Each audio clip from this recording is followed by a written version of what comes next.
Allez. بسم الله الرحمن الرحيم والحمد لله رب العالمين وصلى الله وسلم وبارك على أشرف المخلوقين. ربي اشرح لي صدري ويسر لي أمري واحلل عقدة من لساني يفقه قولي. سبحانك لا علم لنا إلا ما علمتنا إنك أنت العليم الحكيم. اللهم علمنا ما ينفعنا. اللهم علمنا ما ينفعنا وانفعنا بما علمتنا وزدنا علما وعملا.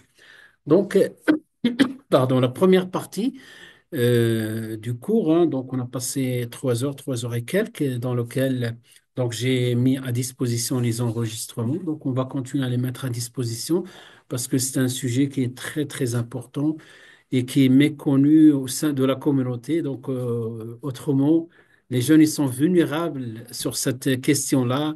Ils sont capables d'absorber n'importe quelle controverse, n'importe quel choix.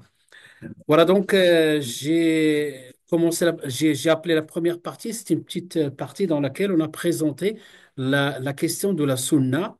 Et ben, pour faire le lien entre les sciences du hadith et la sunna, les sciences du hadith et la sunna, c'est le contenu, c'est la tradition prophétique, c'est ce qu'elle nous a laissé le prophète sallam comme parole, comme acte et comme approbation, c'est-à-dire ce qu'on appelle sunna, qawliya, fi'liya, taqririya, n'est-ce pas? Et donc, où est-ce qu'ils sont compilés? Je vous ai un peu montré quelques exemples des livres dans lesquels il y a la compilation. Et aujourd'hui, je vais essayer, Inch'Allah, d'insister sur ça, c'est-à-dire comment cette compilation et la rigueur, ah, vous ne voyez pas comment ça se fait? On voit pas. Comment ça se fait? Hein? Ah, j'ai touché peut-être tout à l'heure, non? Ouais. D'accord. Voilà, très bien. Voilà. Voilà, donc, Afwan, pardon. Comment cette compilation, puisque on va voir, on va retracer, Inch'Allah, rapidement, cette compilation depuis la période prophétique. Ensuite, après la période prophétique, nous avons ce qu'on appelle, donc les Sahaba vont former notre génération qui s'appelle les Tabi'in, et ensuite les Tabi'in vont former les Tabi'in, ou hakada. Donc ça, c'est les premières générations qu'on appelle dans euh, notre patrimoine, c'est aussi inspiré de la parole du prophète sallam, c'est le salaf salih. Khayrul qurun, qarni, thumma alladhina yalunahum, thumma alladhina yalunahum. Les trois premières générations. Donc, comment ces trois premières générations, ensuite, comment le travail va se faire même jusqu'à nos jours. Donc, à partir de l'époque prophétique, les Sahaba, contrairement à certains yani, prétendent qu'il y avait l'interdiction. Certes, il y avait des hadiths de l'interdiction, mais simplement, c'était des hadiths, l'interdiction de transcrire, hein. C'est ça ce que je voulais dire. L'interdiction de transcrire la sunna. Mais c'était l'interdiction relative, c'est-à-dire c'est pour ne pas mélanger le Coran et la sunna. D'accord? Mais sinon, on a d'autres hadiths aussi dans lesquels le prophète Sassami donne l'autorisation à certains compagnons. Et aujourd'hui, on peut trouver, par exemple, même la compilation d'un certain nombre de sahaba qui a été transmis dans des moussanid, qu'on va voir, Inch'Allah, les mousnad, et on la trouve dans le mousnad de l'imam Ahmed. Et je peux vous donner plus de détails, mais je veux aller plus vite. Donc, l'époque des compagnons. Ensuite, l'époque des compagnons, et ils ont eu, donc toutes ces informations sont dans le support, ils ont eu, si vous voulez, deux directives et deux ordres, si on peut qualifier ainsi les choses. C'est que le prophète Sassim nous a dit de transmettre, c'est une obligation de transmettre. Et en même temps, dans notre transmission, attention au mensonge. Man kadhaba alayya muta'ammidan falyatabawwa maq'adahu minan nar. Le hadith, un des hadiths les plus authentiques, qui est mutawatir, celui qui ment délibérément à mon sujet, qu'il se prépare pour siéger en enfer. Et en même temps, balléro, transmettez ne serait-ce qu'une ayah. D'accord? Donc, ils avaient le devoir de transmettre et la rigueur. La rigueur va mettre en place, dans un premier temps, avec les sahaba. Abu Moussa al-Ash'ari raconte un hadith à Omar ibn al-Khattab. Je vous ai raconté le contexte, je fais un résumé. Omar ibn al-Khattab, il va lui demander c'est-à-dire la preuve que, alors que c'est un sahabi, jusqu'à ce que les autres sahaba vont témoigner. Donc, vous vous rappelez de tout ça, vont témoigner. Regardez la rigueur. Même un des sahaba aussi qui va les voir. Donc, vous savez, le hadith, un des hadiths très célèbres, celui qui emprunte un chemin rapporté par Tirmidhi, il est un hadith sahih. Celui qui emprunte un chemin pour apprendre. Donc, c'est-à-dire comme il, voilà, donc, عفواً, comment il commence le hadith du prophète sallallahu alayhi wa sallam. من سلك طريقا, donc qui emprunte un chemin, يلتمس به علما سهل الله به طريقا إلى الجنة, lui ouvre une porte vers le paradis. Donc, ce hadith-là, rien que ce hadith-là, une des versions qui explique un des sahaba qui va faire un mois de voyage pour aller écouter ce hadith et être sûr. Il l'a entendu, il a dit non, je vais voir le sahabi. Ça, c'est après la mort du prophète sallallahu alayhi wa sallam. Ensuite, après la mort du prophète sallallahu alayhi wa sallam, après aussi, ils vont continuer dans cette rigueur-là. Là, on est un peu dans, après la mort des sahaba, on est dans la période des tabi'in. Tabi'in, donc tabi'in, parmi les tabi'in, retenez quelques noms quand même, et surtout dans ce domaine, vous avez Saïd ibn al-Musayyib, vous avez Hassan al-Basri, vous avez Ibn Sirin, Mohammed ibn Sirin, voilà, quelques noms de tabi'in qui vont bien sûr continuer à transmettre. Vous avez Qatada ibn Da'ama al-Sadusi, il a Alqama, donc Alqama, qui a transmis le hadith de Omar ibn al-Khattab sur Innama al-a'malu bin-niyat. Donc, ces tabi'in, donc, ils ont appris avec les Sahaba. Les Sahaba vont, voilà, donc, déployer leur effort dans différentes régions de la terre de l'islam. Et ces tabi'in, bien sûr, ils vont rencontrer la période de l'fitna al-kubra, la grande fitna. Et dans la grande fitna, l'émergence des menteurs, hein, des wadda'in. Et à partir de là, ils ont, ils avaient une rigueur très avancée qui est exprimée par certaines paroles ou bien comme des adages. Ils sont devenus comme des adages, comme qawa'id. إن هذا العلم مثلا ابن سيرين إن هذا العلم إن هذا العلم دين فانظروا عمن تأخذون donc دينكم. Cette science c'est la religion. Regardez de qui vous prenez votre religion. Et donc là, ça veut dire quoi? Euh, là, il faut vérifier la source. Et cette source-là n'est que la chaîne de transmission. Et cette chaîne de transmission, donc aussi une autre parole d'un tabi'i, je pense Ibn Salim, et il a dit, avant le fitna, on ne demandait pas, après le fitna, on dit, Dhkuruna lana rijalakum. C'est-à-dire, donnez-nous les hommes qui vous ont transmis ça. Et d'où la naissance de ce qu'on appelle le sanad. Le sanad, c'est l'appui. On s'appuie sur quelque chose pour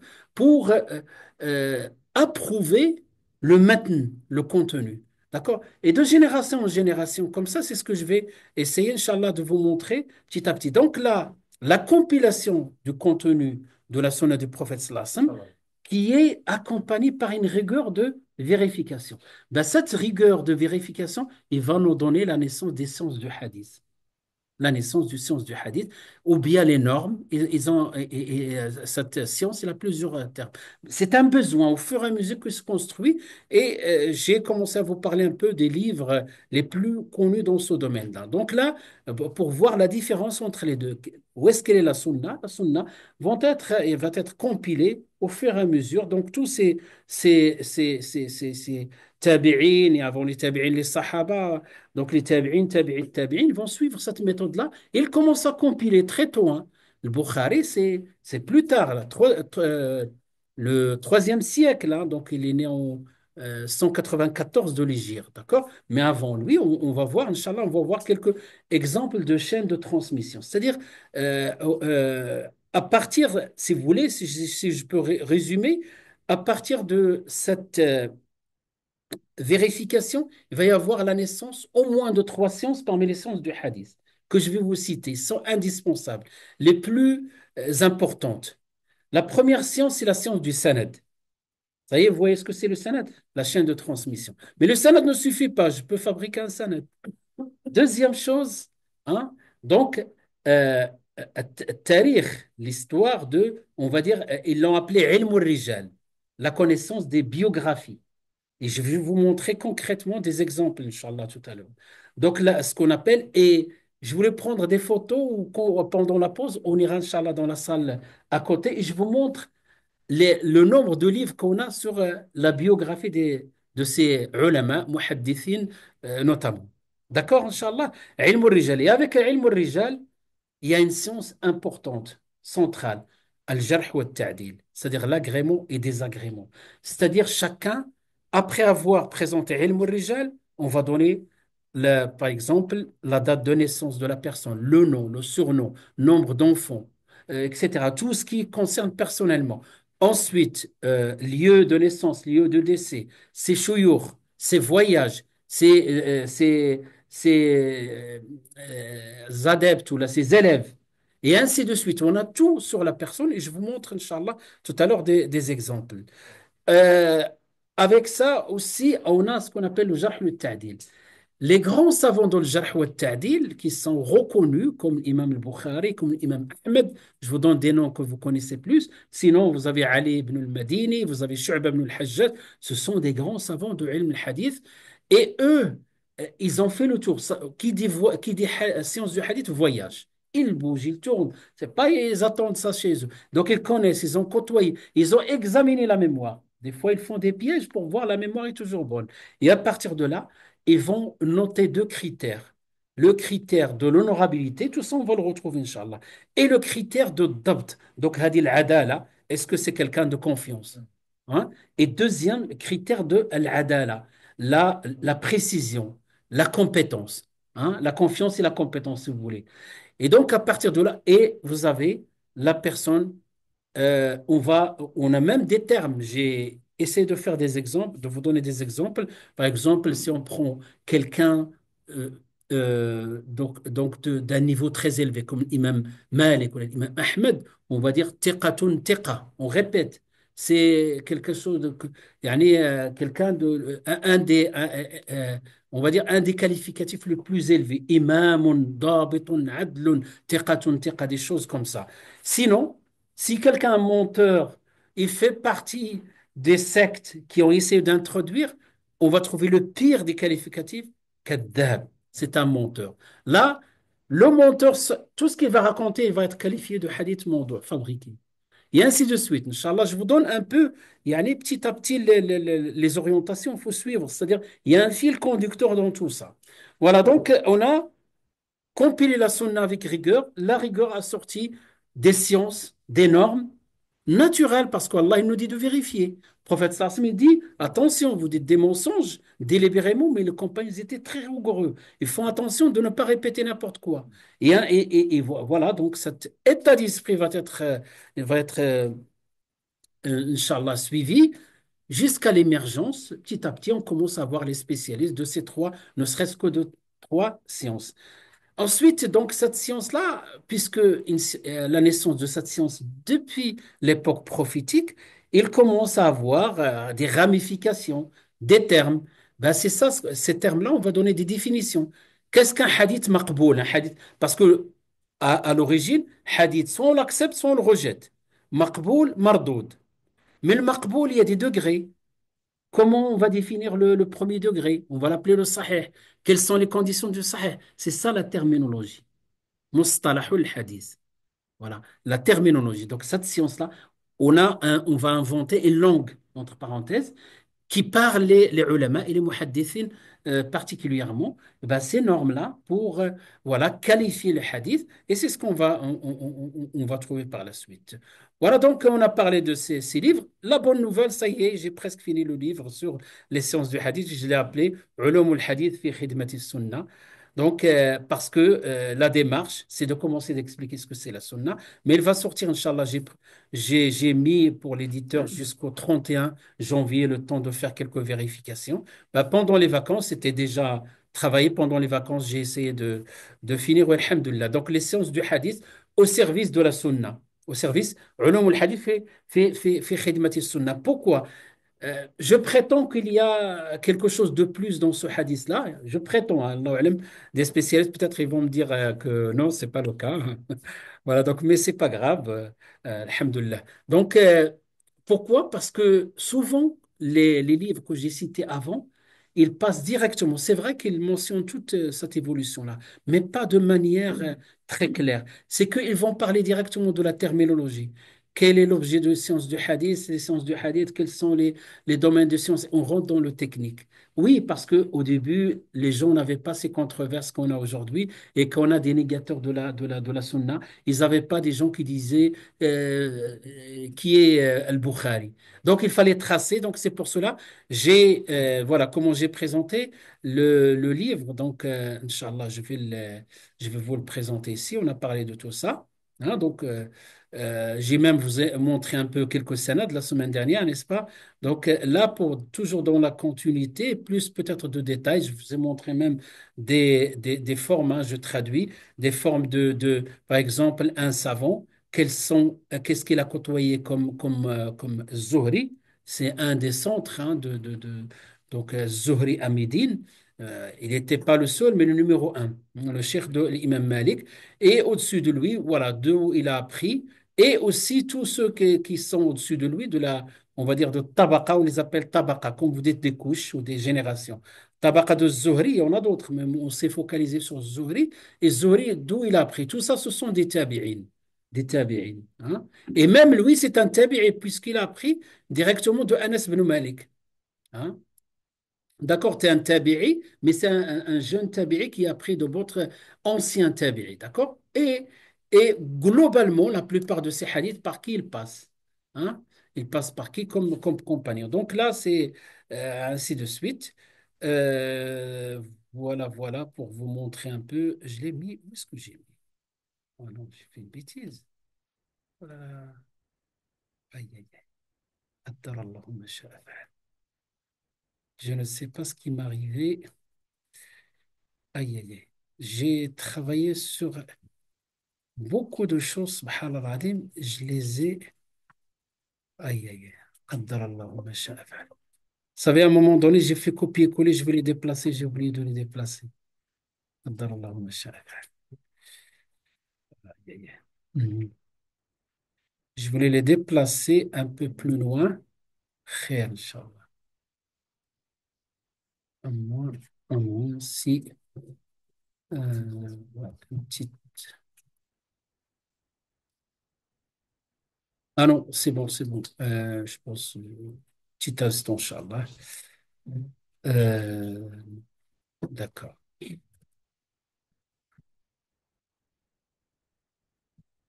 Ah, ils sont là, ils sont là. Alhamdulillah. Non, non, j'ai. D'accord. Donc, voilà, on reprend à partir de là. Est-ce que je l'ai partagé? Est-ce que je l'ai partagé? Je le partage.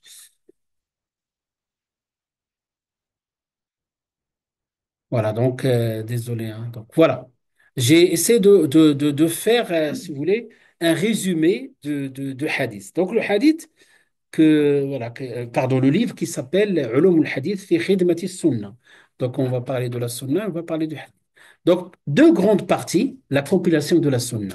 Et dans la compilation de la Sunna, regardez tous ces chapitres-là que j'ai essayé de montrer. Donc, la définition de la Sunna, la place de la Sunna dans le Coran, dans la Sunna, etc.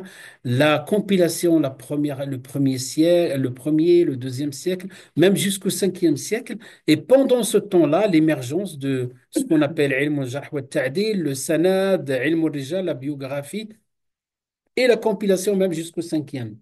D'accord? Après, je suis rentré dans le vif du sujet qui est Mustalah ilm al-hadith. Hein. Donc, voilà, donc la compilation qui a conduit, voilà, c'est cette flèche-là qui a conduit à Ilm Mustalah al-Hadith. Dans la partie compilation, regardez, par exemple, j'ai pris un échantillon. D'abord, pourquoi les ulama vont être rigoureux par rapport à la transmission de la sunna? Ben, parce que tout d'abord, donc je vais évoquer un sujet qui est l'harmonisation entre les enseignements de Coran et de la sunna, d'où son importance. Donc les preuves tirés de le Coran et de la Sunna. Je ne vais pas les développer, vous les connaissez, même ce qu'ils disaient les tabi'in. Donc tout ça, c'est développé, détaillé dans le livre pour que je puisse avancer et commencer la terminologie. Ensuite, l'attention des pieux prédécesseurs envers la sunna. Donc, on va voir des exemples des compagnons avant la mort du prophète sallam, mais après la mort. Donc, on va trouver aussi de tabi'in, comme ce qu'on a dit tout à l'heure. Voilà, donc, par exemple, certains savants, des tabi'in, ont dit, j'ai oublié le nom de ce tabi'i-là, lorsqu'il y a l'émergence de le fitan et le mensonge, ils ont dit on a résolu ce problème par l'histoire. L'histoire, c'est-à-dire la connaissance de la biographie de chaque transmetteur de hadith. Et ensuite, voilà, j'ai parlé du voyage pour montrer que, voilà, que le voyage a permis à ces savants de connaître les transmetteurs et de les juger. Ensuite, toujours la première partie, جمع السنة وظهور نقد الرواة. Donc, quand on compile et en même temps, on vérifie, on trie. Donc, voilà, quelques paroles de Ibn Sirin. Et tout à l'heure, voilà, Sufyan Thawri, le nom que je cherchais, il a dit, lorsque les narrateurs ont commencé à mentir, nous avons utilisé l'histoire pour les confondre. L'histoire, c'est-à-dire ilmu rijal, on appelle la science, et ça, les livres, Tabaqat ibn Sa'd, je vais vous montrer Tabaqat ibn Sa'd, Tahdhib al-Kamal, ila ghayr dhalik, on a beaucoup au sein de notre bibliothèque. On a aussi, donc je me suis basé sur un livre d'un cheikh, un jeune cheikh qui s'appelle Ahmed Saïd. Il a fait un petit livre, et lui, c'est un spécialiste du hadith. Il a fait un petit livre sur les sanad les plus importants, les plus connus, et donc, et les sanad qui mènent vers les auteurs des 9 livres. Hein. Parce qu'on a parlé des 6. Les 6, vous vous rappelez des 6, le Kutub al-Sitta. Quand on dit le Kutub al-Sitta, vous avez les 2 Sahih et les 4 Sunan. Les 4 Sunan, ouais, Nasa'i, Ibn Majah, d'accord. Et les 9, on rajoute quoi? Voilà, d'accord, le Musnad, mhm, Malik. Il y a le Musnad Tayalisi. Voilà, d'accord. Donc, il a sa place aussi. Donc, ça, c'est le Sanad. Et ces gens-là, le Bukhari, par exemple, ou n'importe quel imam Ahmed, il connaissait Anil Bukhari quand tu lui parles de quelqu'un, il a commencé par ça, même son premier livre, il a appelé donc dans ce sens-là, dans le sanad, dans le jarh, dans le ta'dil, dans l'ilm al-rijal, les trois, son premier livre, At-Tarikh al-Kabir, la grande histoire, il l'a appelé comme ça, il l'a écrit à Médine, il était jeune, il l'a écrit à Médine, et dans lequel il a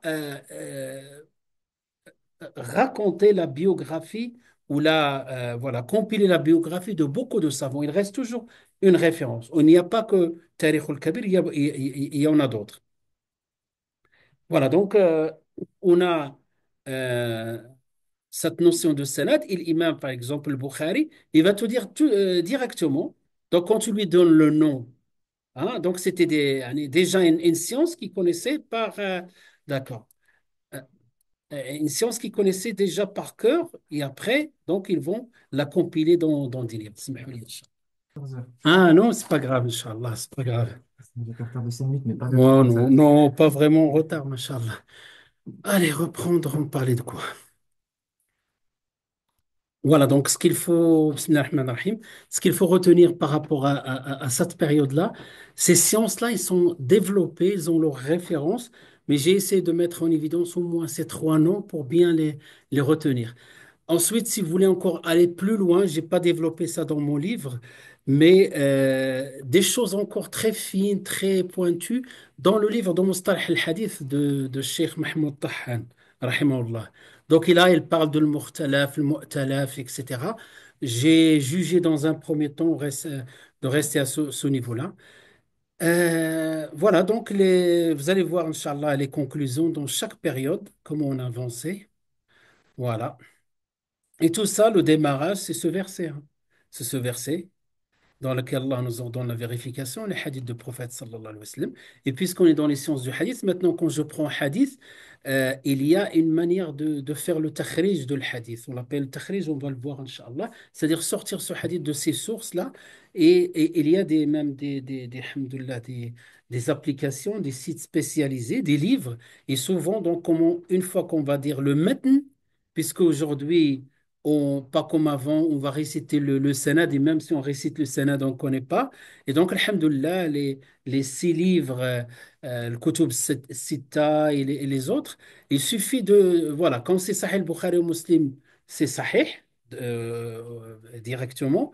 Et quand il s'agit des autres, les Kutub, le reste, hein, si on parle du neuf, donc les 7 qui restent, il faut vérifier. Donc, le premier, quand on dit Rawi, je n'ai pas traduit Rawi, mais dans le livre, j'ai traduit tout ça. Al-Rawi, par exemple, Abdullah ibn Mas'ud, là on parle de Sahabi. Ensuite, Al-Muhaddith, ici l'auteur dans quel livre c'est At-Tirmidhi, rahimahullah. Al-Masdar, les Sunan de Tirmidhi, et des fois on trouve d'autres, même la page, je l'ai enlevée. Non, je l'ai laissé ici. Et le résumé le muhaddis, qu'est-ce qu'il a dit il a dit Hassanun Sahih. On va voir ce que c'est Hassanun Sahih, Inch'Allah. وهكذا, hein. Par exemple, ici, Ar-Rawi, Zayd ibn Thabit. Vous vous rappelez de Zayd ibn Thabit? Mais lui était un des chouïrs du centre de Médine. Bien sûr, le Sahabi. المحدث الألباني رحمه الله المصدر تخريج كتاب السنة donc l'Albani il a essayé de reprendre les livres dans lesquels il y a des sahih et des da'if il a retracé c'est-à-dire les chaînes de transmission il a vérifié il a appliqué les ilm al-jarh wa al-ta'dil et à la fin il donne son avis par rapport à ce hadith là et regarde ici il n'a pas dit hadithun sahih il a dit isnaduhu sahih. Bah, à partir d'aujourd'hui, vous allez faire la différence. C'est-à-dire sa chaîne de transmission est authentique. Est-ce que c'est suffisant? On va voir, Inch'Allah, lorsqu'on va définir le hadith sahih. Hein. Isnaduhu sahih, wa hakada. Donc, ce que j'ai dit oralement, à peu près ça, quelques exemples de sanad. D'accord, quelques exemples de Sanad, mais ça, c'est Sanad. On l'a présenté l'année passée pour parler un peu des chaînes de transmission de fiqh au niveau du fiqh.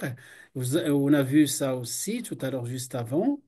Voilà, donc je passe parce que je n'étais pas sur la bonne version de mon PowerPoint.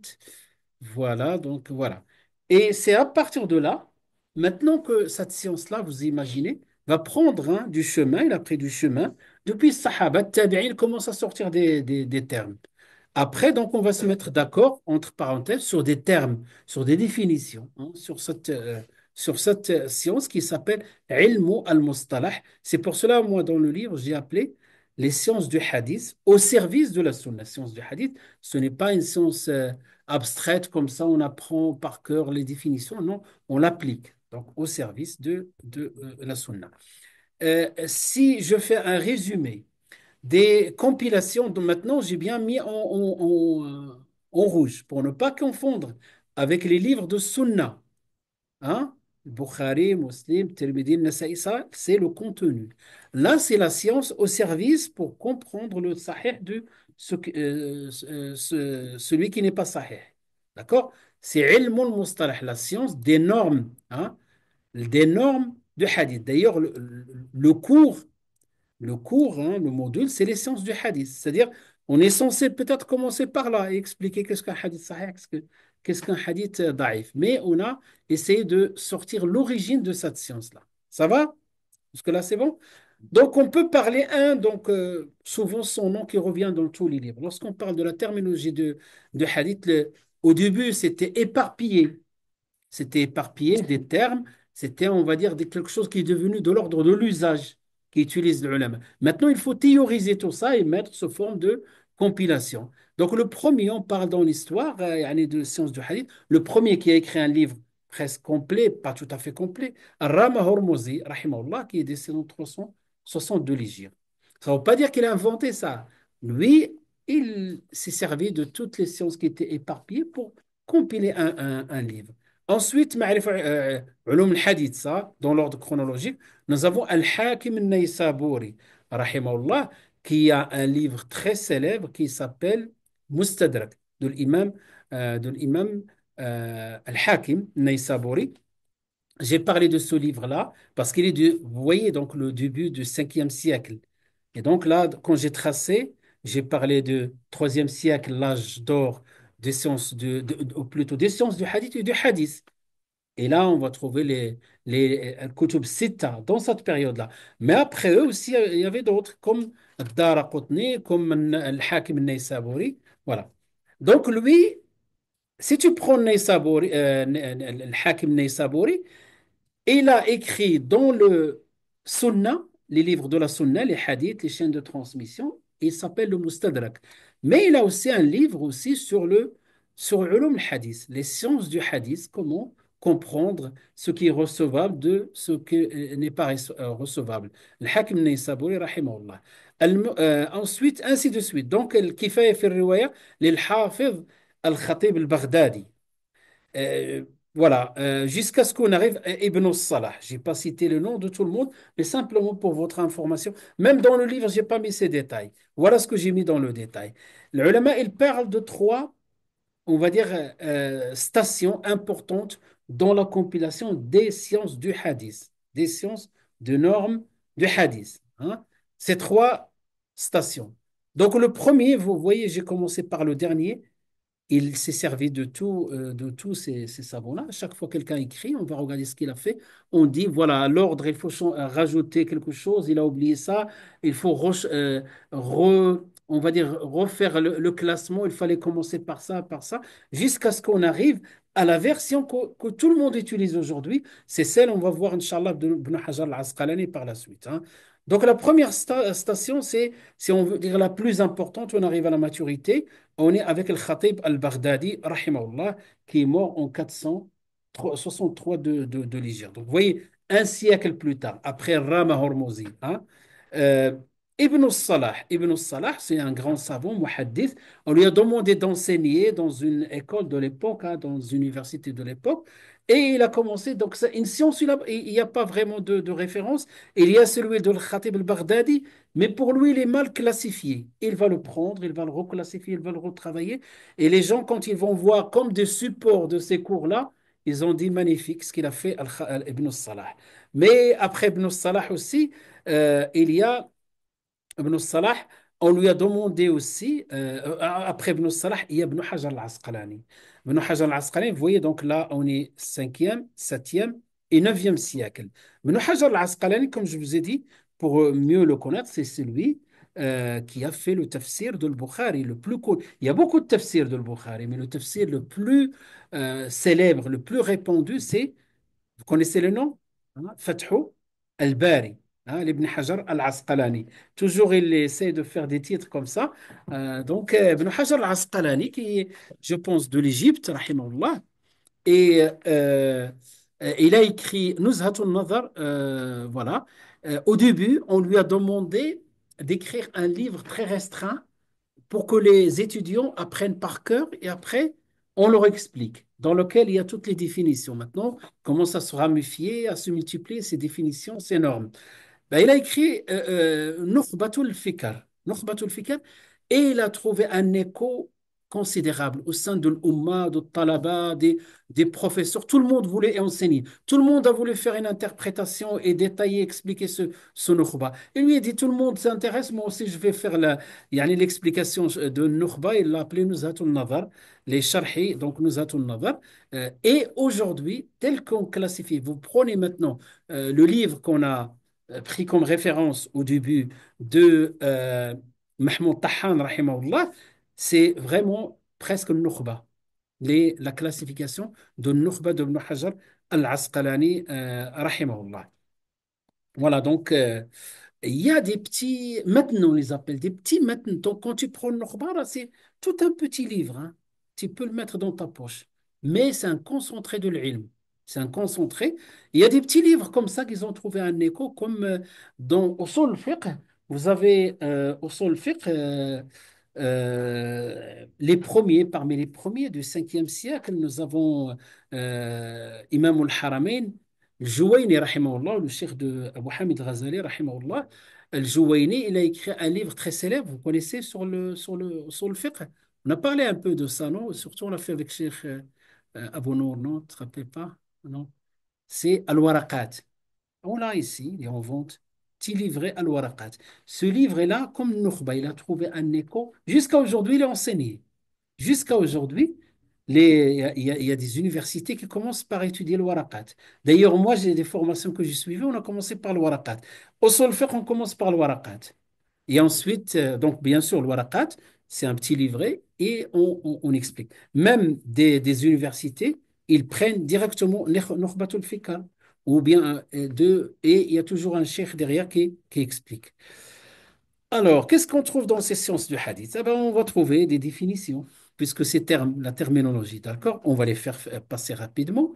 D'abord, avant de ces définitions, donc, ilm ou mustalah, on va définir le ilm de cette science-là. Donc, il s'appelle ilm, il a plusieurs noms. J'ai oublié de les mettre ici, je les ai mis dans le livre.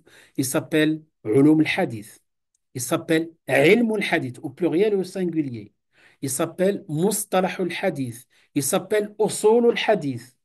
Tout ça, c'est la même chose. Comme ça, des noms comme ça, mais ce qui est retenu, ce qu'on utilise le plus, c'est Mustalah al-Hadith ou bien Ulum al-Hadith. Mustalah. Donc d'ailleurs, le livre de Taha, il l'appelait Mustalah al-Hadith. Ilm Mustalah al-Hadith, il me semble, oui. Mustalah al-Hadith. Mustalah al-Hadith. Donc on parle science des hadiths, Mustalah al-Hadith, Ulum al-Hadith, Ilm al-Hadith au singulier, Usul al-Hadith comme Usul al-Fiqh. Au sol, les fondements, la partie théorique. Voilà. Donc c'est une science composée de sources référentielles, des normes, des règles, hein, par laquelle on connaît l'état de la chaîne des transmetteurs d'abord. Hein, on étudie la chaîne de transmetteurs et de l'énoncé qui est le matn, donc ici le sanad du matn, de l'information de manière à l'accepter ou le refuser. C'est-à-dire, on prend le hadith, puisqu'on a dit le hadith est composé de, dites-moi, sanad et matn. On examine le sanad, ensuite on examine le matn, et à la fin, on va dire s'il est accepté ou refusé. C'est-à-dire, s'il est recevable, c'est le terme aussi, la traduction que j'ai choisie même dans mon premier livre, le recevable ou irrecevable. Hein, ça veut dire accepté ou refusé. En arabe, on dit maqboul ou mardoud. Dans les livres, ils utilisent ça. Hein. مقبول أو مردود hein. من حيث القبول أو الرد. Donc, quel est son domaine, hein, quel est le mawdou', c'est-à-dire il travaille sur quoi? Il travaille sur deux choses. Son domaine, le domaine de science du hadith, c'est pas le fiqh, c'est pas le Coran. Non, son domaine, c'est un, la chaîne de transmission, deux, le matn. Voilà, c'est ça son. Et quel est le fruit? Le fruit, comme dans la définition, décerner ce qui est valide de ce qui ne l'est pas. D'accord? Voilà, tout ça, c'est dans, je reprends tout ça dans ce schéma-là. Donc, Mustalah al-Hadith, voilà la définition. J'ai mis en couleur quelques, pardon, pour que vous, voilà, donc, distinguiez pas pour que vous distinguiez bien les mots-clés. Quoi encore? Voilà, le domaine, hein, et l'intérêt de connaître, thamara. Voilà. Euh, les définitions, puisqu'on a dit, ce sont des normes, ce sont des définitions, ce sont des termes hein, spécifiques à ce domaine-là. On commence par al-hadith. Que veut dire le hadith? Le hadith, dans le sens, je vais faire passer ça rapidement pour gagner du temps. Voilà, donc, Inch'Allah. Al-hadith. Le mot hadith, ça vient de même l'asr al-hadith. Vous savez, je parle de la langue arabe pour voir l'origine des termes. Aujourd'hui, par exemple, euh, dans notre époque, quand on, pour elle, on dit يعني يعني la période hadith, le zaman al-hadith. Hein. Hadith, ça vient de quelque chose de jadid. Hein, jadid qui veut dire nouveau. Au pluriel, voilà, ahadith, ala khilaf al-qiyas. Donc ça vient de là. Et même dans le sens linguistique, on n'a pas développé aussi. Hadith, il a une référence avec hadith, haddatha yuhaddithu, c'est parole. Je ne l'ai pas rajouté ici parce que ça, j'ai pris directement la définition du livre de Mahmoud Tahan. Je ne me rappelle pas s'il l'a mis parce que le mot hadith veut dire quelque chose de nouveau, il veut dire aussi expression, parole. Haddatha, yuhaddithu, haddithni, parle-moi, etc. Ben, ces deux-là, on a pris le hadith à partir de la parole du prophète sallam et ensuite on a rajouté tout ce qu'il a fait, tout ce qu'il a approuvé et par conséquent, donc voilà la définition du hadith. ما أضيف إلى النبي صلى الله عليه وسلم من قول أو فعل أو تقرير, c'est-à-dire ce qui est imputé ou rapporté du prophète sallallahu alayhi wa sallam comme parole, action, approbation ou à caractéristique. Ah, là il y a un problème. Pourquoi j'ai rajouté caractéristique? Comment on a défini avant? Question piège, hein, c'est mon côté gentil. Mon côté méchant, c'est la question. Voilà, dites-moi. Pourquoi on a rajouté caractéristique? Comment on a défini avant la sunna? Pas les Ah, actions exactement. d'accord. Et pourquoi j'ai rajouté caractéristique? Voilà. Le graphique, c'est pour sa description. La portée législative. Il n'y a pas la partie législative. Pourquoi on l'a rajouté ici alors? Voilà. Essayez de trouver. La description du prophète, ça fait partie. Par exemple, dans le fiqh, si on apprend que le prophète sallam, je ne sais pas, aime manger quelque chose, est-ce qu'il en a une portée législative? Est-ce que, voilà. Tout simplement, on va dire permis, tu peux le manger si tu veux. Si tu veux pas, tu ne le manges pas. Ah, je vous aide un peu, hein? On est dans quel domaine là? C'est vrai, mon caractère. Non, on est dans quel domaine? Qu'est-ce qu'on est en train d'étudier? C'est un hadith, ça. Les sciences du hadith. Oui, voilà, je vous ai donné un coup de main. Trouvez la réponse maintenant. Parce qu'on a dit que le, la sunna, le hadith, on l'a défini en fonction des spécialistes du domaine. On a dit les hadiths chez par exemple, les fuqaha, ou plutôt la sunna chez les fuqaha, c'est quoi? C'est, C'est voilà, la ce qui commande. est en parallèle avec l'obligation. Dans le domaine de au sol, c'est une source de législation, on va garder que les trois, un, deux, trois. Mais puisqu'on est ici, on est dans le domaine de quoi? Le domaine des sciences du hadith. Ben là, le muhaddis, il va pas trier. Lui, l'objectif, c'est de transmettre tout ce qu'on connaît sur le prophète sallallahu alayhi wa sallam. Certes, il n'a pas de portée législative, mais il a aussi, il va donner une information sur son histoire, sur sa jeunesse, sur son enfance, sur sa biographie, etc. On a besoin de ça aussi. D'accord? Donc, c'est pour cela que je l'ai mis en rouge pour que vous. Parce on n'est pas dans le domaine de le fiqh, on est au sol fiqh, on est dans le domaine de sciences du hadith, ulum al-hadith. D'accord? D'accord. Allez, on fait vite si je continue comme ça. Aussi, on va trouver des fois al-khabar. Al-khabar, on a traduit par l'information traditionnelle ou l'information. Voilà, al-khabar, c'est l'information traditionnelle. Al-khabar, des fois, on dit ja'a fil khabar. Hmm? Il a été dit dans le khabar. C'est quoi le khabar?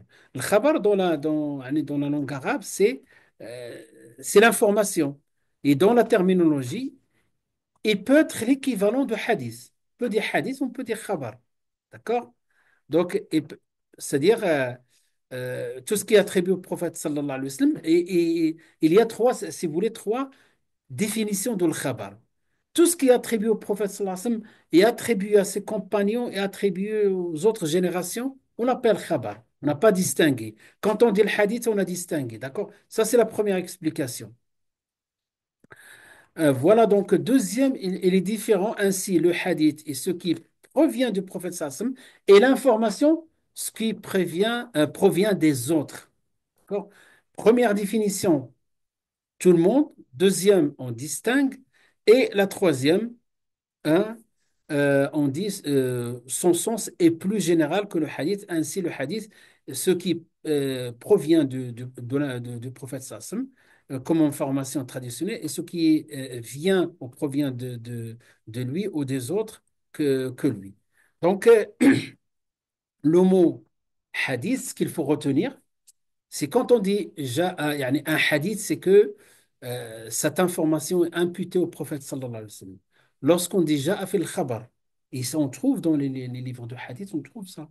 On trouve aussi dans les récits, on trouve dans la sira, ja'a fil khabar.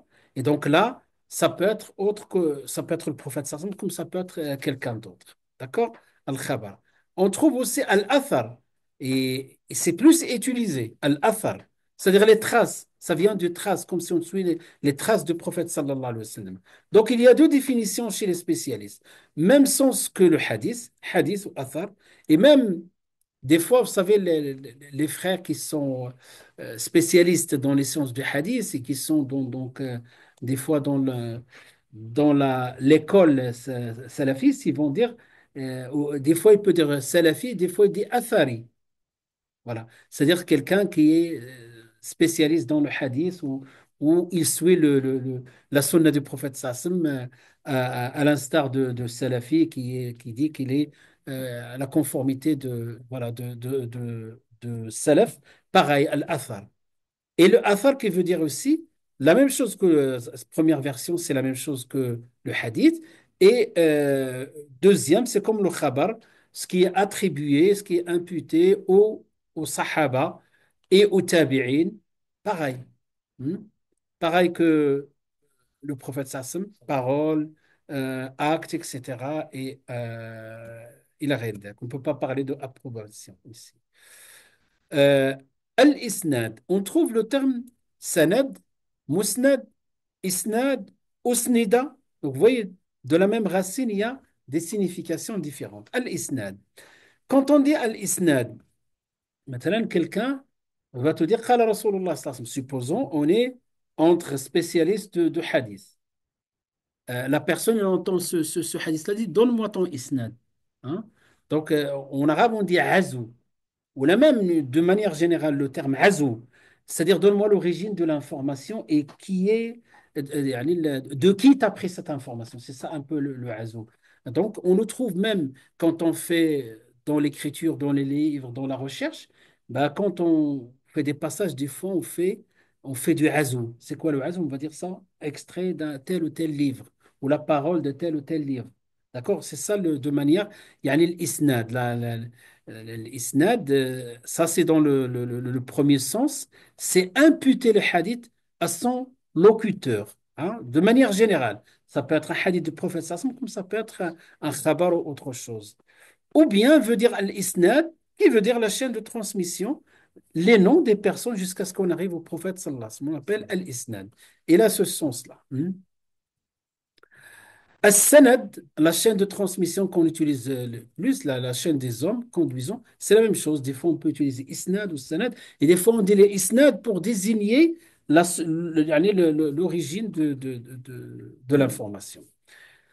Al-matn, vous connaissez, donc c'est l'énoncé, c'est, voilà, donc une fois qu'on cite le sanad, pour arriver à al-matn.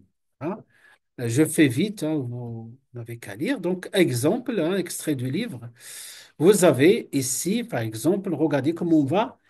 Maintenant, Al-Bukhari va nous donner, il va faire le isnad, il va citer le sanad.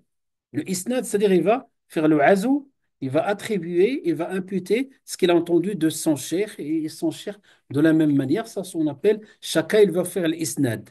Et l'ensemble fait le sanad. D'accord? Peu importe. Donc, يعني العلماء يدي لا مشاحة في الاصطلاح. Des fois, on peut trouver dans une définition deux sens. Et les ulama, ils disent, on se met d'accord sur le sens et il n'y a pas de dispute autour de la terminologie. La mushahata fil istilah. Donc, peu importe.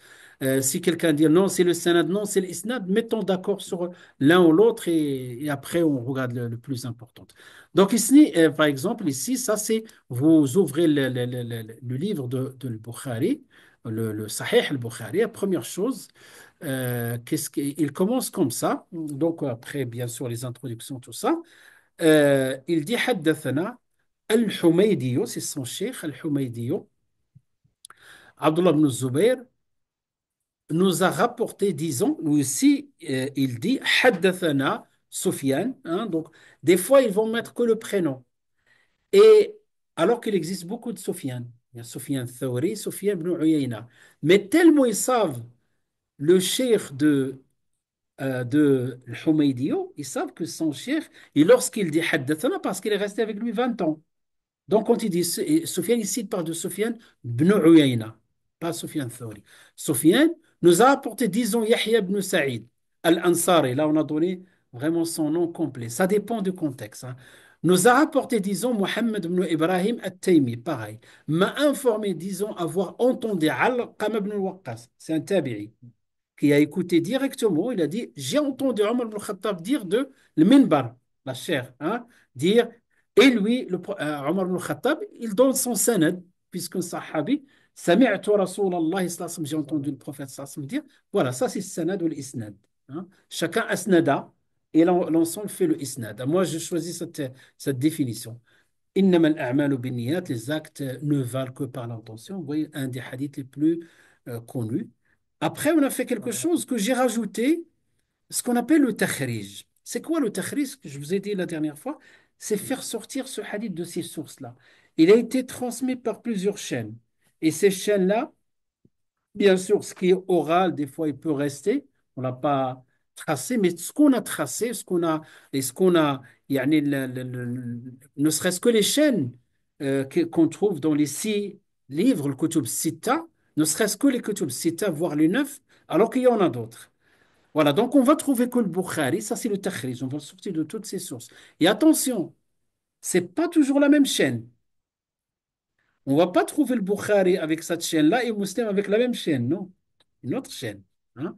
Rapporté par le Bukhari, il l'a mis au début. Pourquoi le Bukhari? C'est un homme très pieux, comme s'il dit, ce travail-là, yani, on va mettre au centre de ce travail-là et la boussole de ce travail-là, la sincérité avec Allah. On doit aussi, et d'ailleurs, après lui, tout le monde, beaucoup de ulama commencent toujours par parler de l'ikhlas. Même quand on parle de l'éthique de l'étudiant, la première qualité, c'est l'ikhlas. Sans l'ikhlas, il n'y a rien, perte de temps. Muslim, donc vous voyez, il l'a placé 1907. Abu Daoud, on trouve aussi dans le Sunan de Abu Daoud. At-Tirmidhi, hein, donc Tirmidhi dans son Jami' At-Tirmidhi, mais il est considéré comme Sunan. An-Nasa'i, voilà. Ahmed, dans son. Et même Nasa'i, là, il l'a mis 2 fois voilà, dans son recueil. Et Ahmed dans son Musnad. Vous voyez, de manière générale, d'ailleurs, hein, moi, je suis tranquille que lorsque je regarde le hadith, je regarde le sanad. D'ailleurs, dans le livre, vous allez voir, Inch'Allah, dans le livre, chaque hadith, je l'ai mis en arabe, en français, et je mets même le sanad, ou bien le takhrij. Globalement, le takhrij en arabe et en français. Donc, vous allez voir, avant, je mettais qu'en arabe. Voilà, puisqu'on est. Mhm. Voilà, ça, c'est la chaîne des transmetteurs de transmission, le sanad. Ça, c'est l'énoncé. Ça, on l'appelle le takhrij. Ça, c'est le takhrij. C'est-à-dire, on peut dire que c'est un hadith rapporté par le Bukhari Muslim, ça suffit largement. Mais l'étudiant, talib al-ilm, il fait plus. Mhm. D'accord? En arabe, la même chose. Mhm. Voilà, le takhrij. Mhm. Hein. Voilà, les chaînes, ils sont différentes, ouais. Ce qui, ils vont voir, yani, la manière dont on a reçu un matn. Si on l'a reçu par une voix, 2 voix, 3 voix, plusieurs voix, le premier classement qu'on va faire, Inch'Allah. Hein. Le hadith qui est un hadith qui est mutawatir, on va voir, Inch'Allah, ça, d'accord? C'est le même matn, sinon. Et d'ailleurs, tu vois, si on compte ici avec les règles des muhaddithin, là, on a combien de hadiths? Un, 2, 3, 4, 5, 6, 7. Hein. Ce sont des hadiths, et chacun le compte. C'est-à-dire une chaîne différente avec le même matn, c'est un hadith et ainsi de suite. Donc, tout ça, c'est pas de la redondance, c'est simplement la confirmation que cette information, ce n'est pas une information isolée. Voilà. Tfaddal. Je veux savoir, par un Nasa'i, il a Oui. mis 3 fois. Il a mis 3 fois, c'est-à-dire lui, il a rapporté avec 3 chiffres de transmission. Je peux pas te dire exactement ici, mais des fois, ça arrive par trois chaînes. À vérifier, je ne sais pas. Je peux pas te dire. C'est possible. Hmm. D'accord. Inch'Allah, je verrai. On peut, si pendant la pause, on peut vérifier, Inch'Allah. Hmm. D'accord. Donc, en arabe, en français, très bien. Il y a une autre définition, d'ailleurs, j'ai mis en rouge. Donc là, on a dit le musnad, l'isnad. Maintenant, al-musnad. Musnad, presque, vous avez la réponse. C'est quoi, le musnad? Hein? On a dit le musnad de, hein? De l'imam Ahmed. Ça, c'est une des définitions. C'est quoi le musnad? C'est, on va prendre, donc c'est d'ailleurs, voilà, la première définition, tout livre dans lequel est réuni ce qui est attribué à chaque compagnon. Musnad. Le Tayalisi, on a dit, de l'imam Ahmed et d'autres. Il y a beaucoup. Il y a beaucoup, même dans mon livre, j'ai cité un nombre, un qu'on ne connaît pas. Mais voilà, donc le plus célèbre, c'est celui de l'imam Ahmed. Euh, donc, la première chose, c'est que il va classifier ces hadiths par nom du, de Sahabi. Il commence par l'Ashar al-Mubasharina bil Jannah. Tout ce qu'ils ont transmis comme hadith, commençons par Abu Bakr, Omar, Uthman, et ainsi de suite. Les dix Sahaba promis au paradis. D'accord? Et là, tous leurs hadiths, hein, et par toutes les chaînes qu'il a reçues. D'accord? Après, ainsi de suite. Ça, c'est Musnad. Hein. Le hadith aussi, quand on dit aussi le hadith aussi, musnad, ça veut dire muttasil sanadan. C'est-à-dire c'est un hadith continu jusqu'au prophète sallallahu alayhi wa sallam. Veut dire musnad. D'ailleurs, le Bukhari, il a employé ce terme dans le nom de son livre. Hein. Donc, vous vous rappelez quand on a donné le vrai nom de Al-Jami', il y a quatre mots qui sont des mots clés. Al-Jami'. As-Sahih, donc le Jami', c'est quoi le Jami'? On a parlé de ça avant les vacances. Le Jami', dans lequel on traite tous les thèmes, d'accord. C'est-à-dire, il commence par quoi? L'Aqidah, voilà. Vous savez, le premier chapitre, le- après avoir fini ce premier hadith sur l'ikhla pour parler de l'intention, Babo, al-Wahi, la révélation. La révélation, c'est l'aqida. Et ainsi de suite, jusqu'à ce qu'il passe par le fiqh et tout ça. Donc, al-jami'u, al-sahihu, donc sahih, qui est authentique, al-musnad, c'est-à-dire avec une chaîne de transmission continue jusqu'au prophète sallallahu alayhi wa sallam. Al-mukhtasaru, quatrième, c'est-à-dire il a fait une sélection. Et il y a d'autres hadiths qui sont sahih et qui ne sont pas dans ce... D'ailleurs, parce que vous imaginez le Bukhari quand il est passé, il a choisi les meilleurs sanad.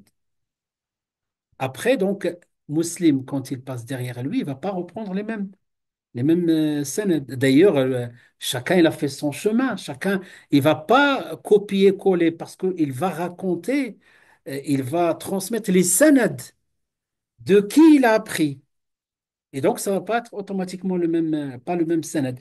Et le hadith, il l'a eu 100 fois. Eh ben, il va choisir les meilleurs sanad. Il va choisir deux, trois. Hein. Ce hadith est connu, il transmet tous les villes qu'il a visitées, le sanad d'un tel, il va choisir, il ne va pas répéter son sanad. Des fois, il répète. Donc, c'est pour cela, des fois, on dit avec la répétition, sans la répétition. Donc voilà, donc Al-Jami' al-Sahih, il a employé le Musnad. Min Hayati Nabi sallallahu alayhi wa sallam, etc. Donc le nom, là, je vous ai laissé le nom complet. Très peu de personnes qui connaissent le nom du vrai livre de Bukhari. Tapez sur Internet, vous allez voir. Ok, donc quel est le vrai nom de Sahih al-Bukhari? Il va vous sortir ça. Voilà, Inch'Allah. الحديث ويراد السند فيكون بهذا المعنى مصدرا d'accord. Voilà. Donc, ce qu'il faut retenir, le Musnad. Maintenant, ce qui domine, lorsque quelqu'un me dit, par exemple, le Mousnad, première chose qui va me traverser l'esprit, c'est les livres compilés de la manière de Masanid, qui est pluriel de Mousnad. Voilà. Mais si je dis Asnadahu, Mousnad, c'est-à-dire voilà. Et c'est pour cela, donc, le Mousnid, il y a aussi, donc, qu'est-ce qu'on a jusqu'à là? Sanad, Isnad, Mousnad, Mousnid, et voilà, Mousnid. C'est l'acte qui va faire la personne là. Donc, cette personne-là, il va raconter un hadith, ويسنده, c'est-à-dire il va l'attribuer, l'imputer à un tel qui l'a dit. D'accord? Cette action-là, ça s'appelle le musnid. C'est pour cela, les ulama, ils avaient ce terme-là que j'aimais bien. D'ailleurs, quand tu prends le Bukhari, il t'a donné le sanad, il t'a donné le sahih. Donc, après, donc, tu prends Tirmidhi. Des fois, étant dans le sanad toujours, vous savez, la suppression du sanad, est venu tardivement. Maintenant, des livres comme ça du hadith, si on prend les hadiths de l'exhortation, tel que Riyad Salihin, on ne trouve pas le sanad. Donc, on a supprimé avec le temps. Mais des fois, pour encourager les gens à lire et aller directement, mais ça a posé problème avec le temps, le fait d'enlever le sanad. Mais bref, les anciens donc faisaient automatiquement le sanad, automatiquement. Et donc celui qui va tracer le sanad, qui va te donner le sanad, il s'appelle musnid, hein, musnid. Et donc, quand on regarde les 6 livres ou les 9, les 9 livres, يعني majeurs hein, de la sunna, il y a toujours le sanad. Il y a toujours la chaîne de transmission.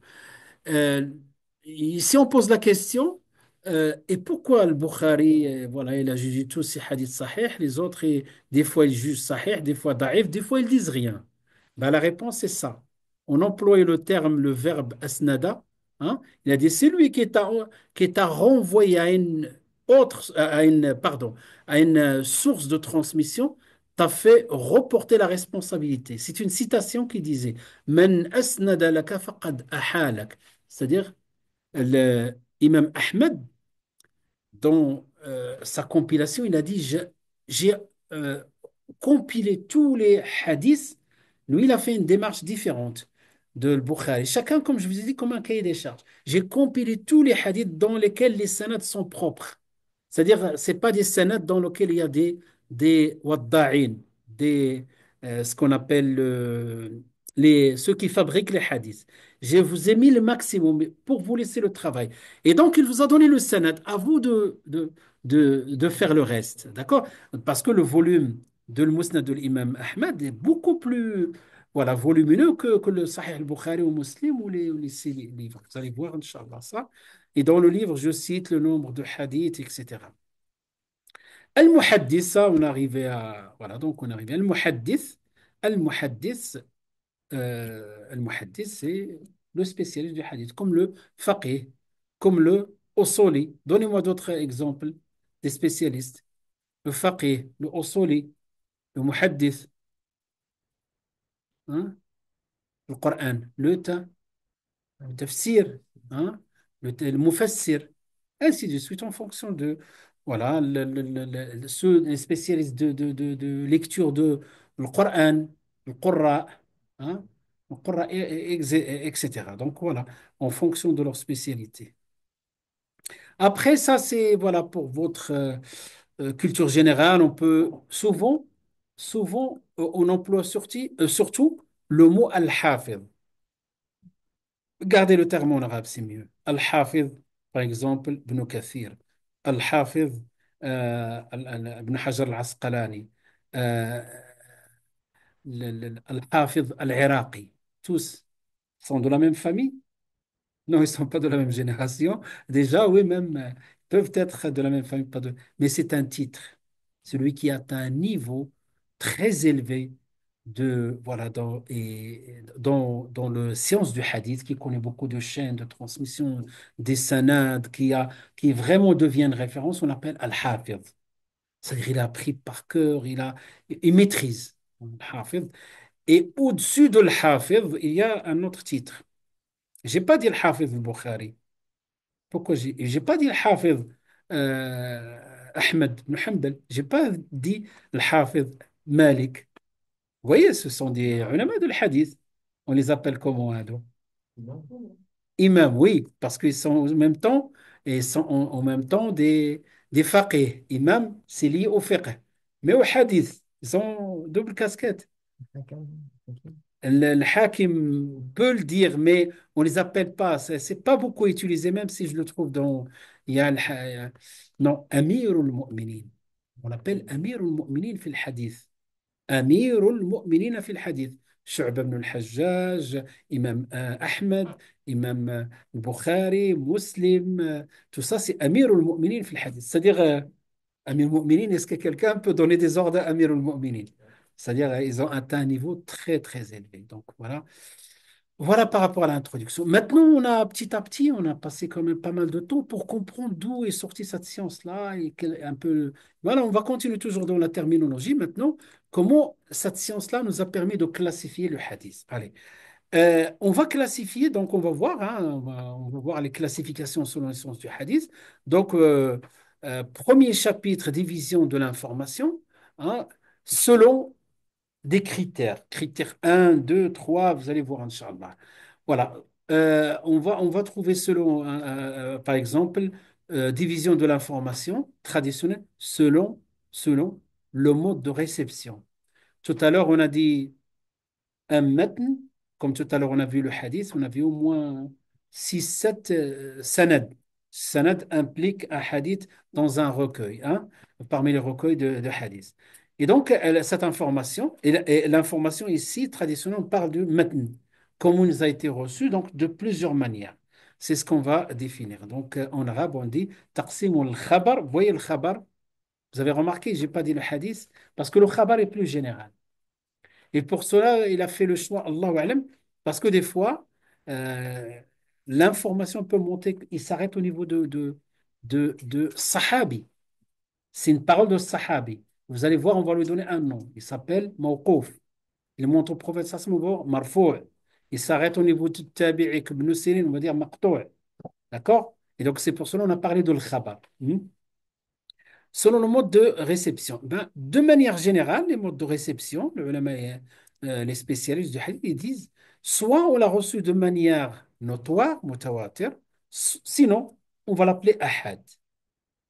D'accord? Ahad, ça vient de ahad, hein, mais c'est pas unique. C'est-à-dire nombre limité. Hein. Soit à partir de, c'est-à-dire, si je triche un peu, je dirais, soit on l'a reçu avec un nombre tellement élevé, hein, soit avec un nombre limité. Mhm. Donc, c'est comme ça qu'on va diviser. Eh ben, ce qui est limité, on va encore les subdiviser. Voilà, parce que on peut recevoir l'information de la part de 4 personnes, de deux, de trois, d'une personne. Donc, on va les subdiviser. Et quant au mutawatir, Inch'Allah, le mutawatir, donc retenez bien maintenant, le mutawatir, c'est le notoire. Le mutawatir, ça vient donc le ratin, regardez tout ça, de quelque chose qui se suit, tout tabu. Mais il a une définition qui est, il faut apprendre par cœur. La définition pour plus les conditions de cette définition. Al-mutawatir, que signifie hadith mutawatir? Quelles sont ses conditions? Je vous donne la réponse et vous la gardez pour le jour de l'examen? C'est bon, on est d'accord. Voilà, je vous donne la réponse. Si vous pouvez me donner avec au sens propre, je vais être content. Je vais mettre même des smiles sur votre copie. Hein, si vous me donnez le sens linguistique plus le sens terminologique. Voilà, sens terminologique. Voilà, ce qu'ont rapporté un grand nombre de personnes dont l'habitude veut. Attends, je reviens en arrière. Ça ne veut pas dire, on va dire un nombre important de personnes. Ça, c'est abstrait. Là, on va bien mettre les conditions, même dans la définition. Voilà, ce qu'ont rapporté un nombre de personnes dont l'habitude veut qu'il soit impossible qu'ils s'essaient au mensonge. Donc, c'est une information transmise par un grand nombre de personnes dont l'habitude, c'est impossible que ces gens-là se sont mis d'accord pour mentir.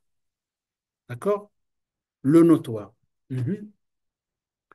Voilà la définition. C'est dans le hadith ou l'information traditionnelle, le khabar, rapporté à chaque maillon, puisqu'on a le sanad. Donc on va voir sanad 1, sanad 2, sanad 3, et à chaque fois, hein, chaque maillon, donc chaque couche, donc rapporte chaque maillon de la chaîne, des transmetteurs par un grand nombre de transmetteurs auxquels la raison habituellement interdit de penser qu'il soit inattendu pour s'écarter de l'information. C'est comme à l'époque où il n'y avait pas de télé, il n'y avait pas de, voilà, de caméscope ou d'enregistrer quelque chose. On remonte 2 siècles en arrière, on n'avait ni photo ni quoi que ce soit par rapport à la Mecque. On n'a jamais vu. Bah, c'est une question pour les gens qui ont vécu à cette époque-là, quand on nous parle de la Mecque, ils n'ont pas de doute que c'est une invention ou c'est un mensonge ou c'est une... voilà, donc ils n'ont pas de doute. C'est-à-dire cette information, pour eux, elle est certaine, elle est catégorique, alors qu'ils n'ont pas vu. Pourquoi? Parce que un tel est parti à la Mecque, il leur a raconté, qui ne connaît pas un tel, peut pas dire que toutes ces personnes-là qui m'ont parlé de la Mecque, de l'époque, hein, de siècles en arrière, se sont tous mis d'accord par rapport à l'existence de cette ville-là. D'accord? Ou là, une autre ville. Hein. D'accord? Ou prenons comme d'autres villes, parce que là, c'est le Hajj, c'est lié au pèlerinage. Peut-être quelqu'un va me dire c'est dans le Coran. On peut, par exemple, parler de la Chine, hein, de la Chine, des gens qui reviennent de là-bas et qui ont parlé de cette ville-là, de ce pays-là et de cette civilisation. Impossible qu'ils se mettent tous d'accord pour mentir. Alors qu'on a, et parmi les conditions, c'est-à-dire, ils vont se baser sur leur sens. Ils ont vu, ils n'ont pas analysé, ils ont vu, ils ont entendu, ils ont touché par les sens. Voilà. Quelles sont les conditions? Donc, la première condition, un nombre important de transmetteurs. Comment un nombre, yani, dans chaque deuxième, dans chaque maillon, dans chaque couche. Parce que vous avez, par exemple, un hadith qui est rapporté par un sahabi. Et ensuite, il est rapporté par 100 tabi'i. Ensuite, 200 tabi'i. C'est, ce hadith-là n'est pas notoire parce que la couche des Sahaba, il y a un seul. D'accord? Ou bien l'inverse. Donc, il faut que ça soit d'abord un nombre important. Deuxième, toutes les stades de la chaîne de transmission. Et troisième, c'est-à-dire impossible qu'ils se mettent d'accord sur un mensonge. Et quatrième, donc il y a quatre, hein, donc ils se basent sur le hiss, c'est-à-dire sur leur sens. Chacun va te dire sami'tu, j'ai entendu le prophète sallallahu alayhi wa sallam, ou bien j'ai entendu le tabi'i, Alqama, et ainsi de suite. D'accord? Le tabi'i, Ibrahim At-Taymi, il a dit j'ai entendu le tabi'i qui est Alqama. Donc, il l'a entendu. Le hiss, il l'a vu, il l'a entendu. D'accord? هذا هو الحس. Voilà. Par contre, ils disent dans la définition, s'ils se basent sur une analyse, sur l'opinion, la recherche intellectuelle, ça, on ne le calcule pas, on le considère pas dans le mutawatir. Donc, le mutawatir, c'est quelque chose de très, très, très rigoureux. Voilà. Le mutawatir, donc, par conséquent, qu'est-ce qu'il nous apporte comme information? Comment on peut qualifier l'information qui nous a été parvenue par tawatur? Qu'on peut la qualifier? Hein? Authentique plus qu'authentique. Hein? Catégorique, certaine. Voilà. Parce que le authentique, on peut quand même douter de quelque chose s'il vient d'une seule personne. Mais là, c'est certain. D'accord. Hukmuhu, on appelle, c'est ça ce que je voulais dire. Hein, le notoire implique la connaissance obligée, obligatoire. At-tasdir, donc qui oblige l'homme à y croire sans faille. C'est à partir de là que le Coran nous a été transmis par Tawatur, même oral, écrit, tout, génération en génération. Et celui qui nie un seul verset il sort de l'islam, c'est-à-dire il a l'information certaine et il la nie. Donc ça veut dire qu'il nie la source. D'accord? L'ilm daruri. Et pareil, vous savez, de ce terme-là, daruri, obligé, on a le petit socle, le socle qu'on appelle al-ma'loum min ad-dini bid-darura. Voilà. Ben, celui qui nie quelque chose de al-ma'loum min ad-dini bid-darura aussi sort de l'islam. Parce que toutes ces informations, on les a reçues de manière notoire. Voilà. D'accord. C'est pour cela, c'est pourquoi toute information traditionnelle pardon, à caractère notoriété est valide sans qu'il soit besoin de faire des recherches sur l'état de ces transmetteurs. On n'a pas besoin d'analyser, voir le ulama ديال الجرح والتعديل, etc. Parce que tellement l'information est certaine. Et même certains ulama disent que ça fait partie, il ne fait pas partie des sens du hadith. Pourquoi? Parce que il est certain, l'essence du hadith, là, l'essence du hadith, c'est l'analyse, la vérification de l'information. Alors que ça, il ne nécessite pas yani la vérification. Mais peu importe, donc, dans les livres de sciences du hadith, on parle toujours de le mutawatir. Et pour vous montrer l'importance. Oui? C'est quoi la deuxième condition? Je l'ai. Ah, on a dit la première, c'est le nombre. Deuxième, dans chaque couche. Dans chaque couche, dans chaque tranche, dans chaque génération. Pas génération, parce que des fois, un de la même génération, il transmet le hadith Un tabi'i prend d'un autre tabi'i des fois le hadith. Ou un sahabi prend d'un sahabi. Abdullah ibn Abbas, il a pris de beaucoup de sahaba parce qu'il était jeune. Mm. C'est bon, Inch'Allah. Mm. Aqsamu, le mutawatir, est-ce qu'une seule catégorie? Non, deux catégories. Donc la première, c'est ce qu'on appelle al-mutawatiru al-lafzi. Ça vient du terme qui a été transmis yani, par des termes bien définis. Donc al-mutawatiru al-lafzi, qui est transmis, donc on va donner l'exemple hein, qui est connu à chaque fois. Ce hadith qui a été transmis par 70 et quelques compagnons, Man kadhaba alayya muta'ammidan falyatabawwa' maq'adahu minan nar. Un des piliers, de les hadiths piliers de cette science-là déjà. Donc c'est un hadith mutawatir. Oui. D'où yani, on va dire la crédibilité de cette science-là. Parce que le hadith, un des hadiths qu'on utilise et le verset, ils sont déjà dans le verset dans le Coran. Le Coran, kulluhu mutawatir. Et ce hadith-là, man kadhaba alayhi muta'ammidan falyatabawa'. Et même ce hadith-là, on n'a pris qu'une partie. Il y a une deuxième partie. D'accord? Donc, le nombre, une fois 70, donc on imagine que les tabi'in peuvent être plus. Il y a une autre définition qu'on appelle le mutawatir al-ma'nawi. On fait ça et Inch'Allah on fait la salat. Donc, d'accord, oui, Inch'Allah. Après, on fait la salat. Al-mutawatir al-ma'nawi, on l'appelle le notoire par le sens. Le notoire par le sens, c'est tout simplement pour faire simple, c'est une information.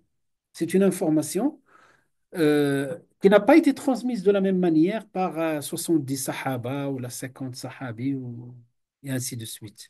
Non, cette information peut-être qui est transmise par le cas contraire de le mutawatir, ce qu'on va définir par la suite le ahad, et cette information est venue dans un contexte.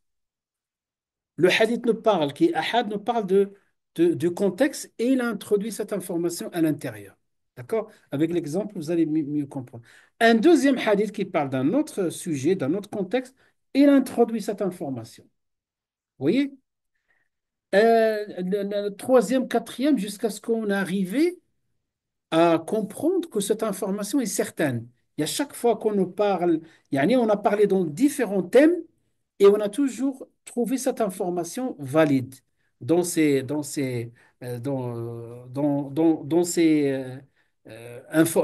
informations. D'accord? Par exemple, surtout l'exemple qu'utilisent les spécialistes ici, رفع اليدين عند الدعاء. رفع اليدين, pour mieux comprendre, par exemple, le hadith du prophète sallallahu alayhi wa sallam, oui, quand on parle du halal au haram, et le prophète sallallahu alayhi wa sallam décrit quelqu'un en voyage, or, pendant le voyage, le dua est exaucé, parmi les situations dans lesquelles le dua est exaucé, il parle de quelqu'un qui consomme le haram et qu'il fait de dua. Et à la fin, il dit comment il veut qu'il soit exaucé son dua alors que ma'akaluhu, mashrabuhu haram, wa ghudhiya bil haram. Et le prophète sallam, il a décrit yarfa'u yadayhi. D'accord? Ça, il y a ce hadith-là. Il y a le hadith aussi, les sahaba, ils ont témoigné que quand il a fait salat l'istisqa, demander la pluie, il a levé la main. Quand il était à Badr, il a levé la main. Donc, vous voyez, le premier hadith nous parle du contexte de halal haram, mais on a trouvé lever la main, lever la main. Dans l'istisqa, c'était le sujet, demander la pluie. La bataille de Badr, lever la main. Et ainsi de suite, si je cite ça. Et même yani, ceux qui ont recensé, on arrive, et je pense qu'il a un livret, l'imam Nawawi, il a cité jusqu'à 100, hein, c'est marqué ici, jusqu'à 100 hadiths qui parlent de cette information. Et donc, on n'a pas le mutawatir direct, yani par le terme, mais le mutawatir ici par le sens. C'est-à-dire, ce sens-là, il est utilisé plusieurs fois jusqu'à ce qu'on arrive à une certitude. Voilà. Donc, raf'ul yadayn, voilà, donc, comme on explique, tout indique qu'il leva ses mains, sallallahu alayhi wa sallam, pendant l'invocation. Seulement, il s'agit d'occasions différentes. D'accord? Il n'y a pas que ça. Donc, il y a ce mutawatir al-ma'nawi. C'est sûr que le mutawatir al-lafzi est supérieur au mutawatir al-ma'nawi, mais ça reste mutawatir, d'accord? Parmi les choses qu'on trouve dans ce thème-là, de le mutawatir al-ma'nawi, voilà, vous avez des exemples ici. Le hawd. Vous savez ce que c'est le hawd? Le hawd, le bassin. On parle de quel hawd? Jour dernier, voilà, le bassin du prophète sallallahu on va le rencontrer.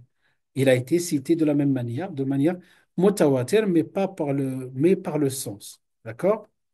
Al-mashu ala al-khuffayn, ça aussi, est venu par des. Yani, pas de doute par rapport à ça aussi. Hein, passer les mains sur les chaussons. Hein, Raf'u al-yadayn, on a parlé de ça. Et le hadith aussi, subhanallah al-azim. Wallah. Yani, la plupart des informations qu'on a, les fondements de sciences du hadith, ils sont arrivés avec le mutawatir. Regardez. Euh, que Dieu agrée un homme, naddarallahu mur'an, sami'a. Donc on a vu ce hadith-là, sami'a, يعني مقالتي فبلغها كما سمع.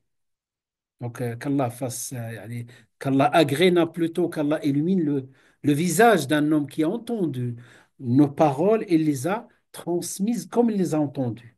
Donc vous voyez, ça c'est les rigueurs. Et subhanallah, presque tous ces hadiths-là, toutes les informations sur lesquelles on a bâti, les informations initiales sur lesquelles on a basé cette science-là, Coran et la Sunna mutawatir. Subhanallah. Man kadhaba alayya muta'ammidan, et aussi, bien sûr, le ahad, lequel. Je vais vérifier, Inch'Allah. Voilà. Euh, Après, donc, lorsqu'on parle de ces deux catégories, on passe au ahad. Le ahad.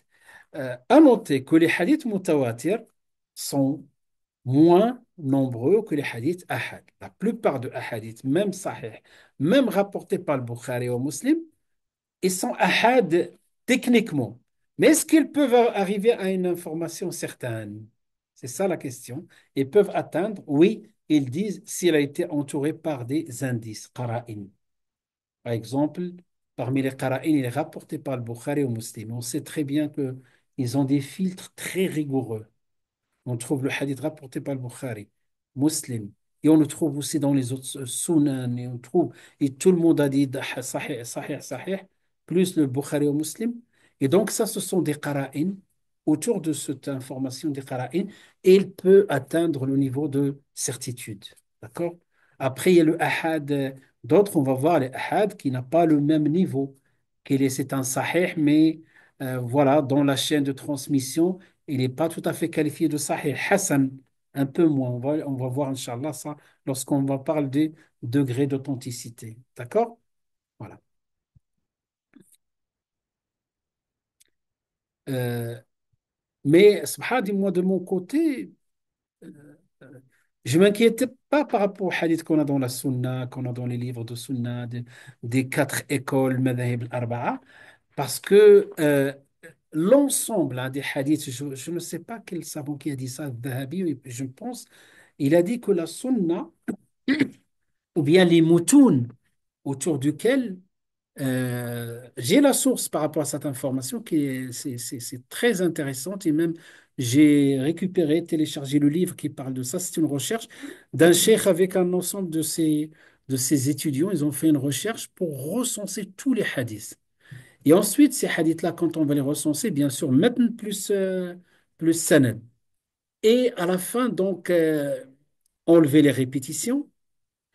Et une fois qu'ils ont enlevé toutes les répétitions, donc là, on peut parler de centaines de milliers, hein, si on prend tous les livres, des recueils de hadiths. Après, on a enlevé les répétitions par rapport aux chaînes de transmission. Ensuite, on a gardé que les matns communs. Et à la fin, on tourne autour de 4000. Et ces 4000 hadiths, plus que la moitié sont dans le Bukhari ou Muslim. Plus que la moitié sont dans le Bukhari aussi. C'est-à-dire la plupart des hadiths qu'on pratique, que ce soit dans notre salat, que ce soit dans le domaine de faire qu'on utilise, la plupart sont des hadiths authentiques. Et même lorsqu'on entend yani, ahad, il ne faut pas s'inquiéter que le hadith il est Quand il s'agit de divergence au niveau du hadith, on va trouver deux avis. Hein, deux avis. Un qui rejette et qui va faire le travail autrement, qui va faire le qiyas, ou peut-être il va prendre un autre hadith, qui va faire un autre qui va l'utiliser. Voilà, donc n'hésitez pas si vous avez des questions. Inch'Allah. Euh, Est-ce qu'il y a des livres qui parlent de hadith mutawatir? Oui. Il y a l'Azhar mutanathira fi al-akhbar mutawatira de Siyoti.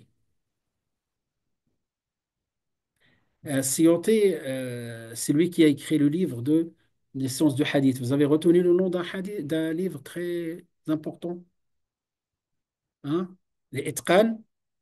Non, vous l'avez pas Fi ulum al-Qur'an, le livre de référence dans les sciences du hadith, un des livres références. Ben, c'est Siyoti. Siyoti, c'est lui qui a écrit, certains parlent de 600 livres. Voilà, c'est un savant très, très, on va dire, particulier, un grand savant, rahimahullah. Donc, il a écrit dans tous les domaines de din. Donc, l'Azhar, mutanathira fil akhbar mutawatira.